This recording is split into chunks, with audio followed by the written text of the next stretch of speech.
So. So Greg is selling livestock guardian dogs. What are you guys recommending for people that take those pups home, keep them in the paddock, but in electric net, keep everyone in the corral for a while? So electric netting, they're broke to electric netting. Yeah. If you wanted to keep them into the corral to kind of get them used to the sheep, that's probably that too. But I think the electric netting is going to do the same as the corral. They'll be happier probably on pasture. Yeah. Like from the get. But the other thing to make the distinction is that the dogs that we're selling are in two groups. One of which are 6-month-old, roughly like puppies, which are not fully trained guard dogs, but they're like, they're obviously not the price of a fully trained guard dog because we have like basically a year's worth of training into that dog. But like the one that's fully trained is gonna there's gonna be a lot less work on your part, like trying to make sure that it doesn't mess around with the sheep or stay in the paddock or whatever.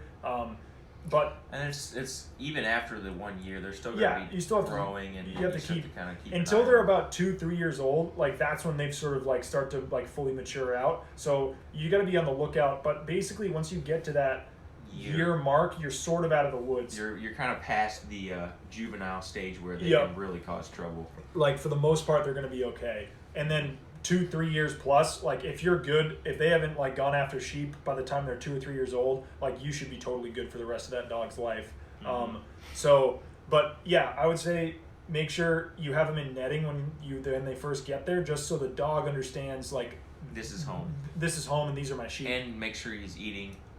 And drinking water before you let him go. Yeah, and we'd also recommend like our dogs are really used to feeding out of a sheep-proof gravity flow dog feeder that we built. And so if you DM me if you have any questions or email Greg or whatever, but I could probably get back to you faster than Greg can, or DM Isaac. Same deal. And we can give you specifications about like sort of what that looks like. But essentially it's just like hog panels or even cattle panels that prevent the sheep from like eating the dog food, because they will eat the dog food if they have access to it. Once you get a sheep trained eating dog food, they won't eat it. They'll just eat it and eat it and eat it. And dog food is expensive compared to grass. And so basically all it is just like a cage with a little slot that the dog can slip underneath and then get up into the cage where the gravity flow feeder is, and they can eat as much as they want. And so, that's the solution. So if you get something similar to that built, and you keep them in netting when they first get there, and get them used to you. Before you let them go. The ones that we're training right now, they're really friendly. They love a good pet. Yep.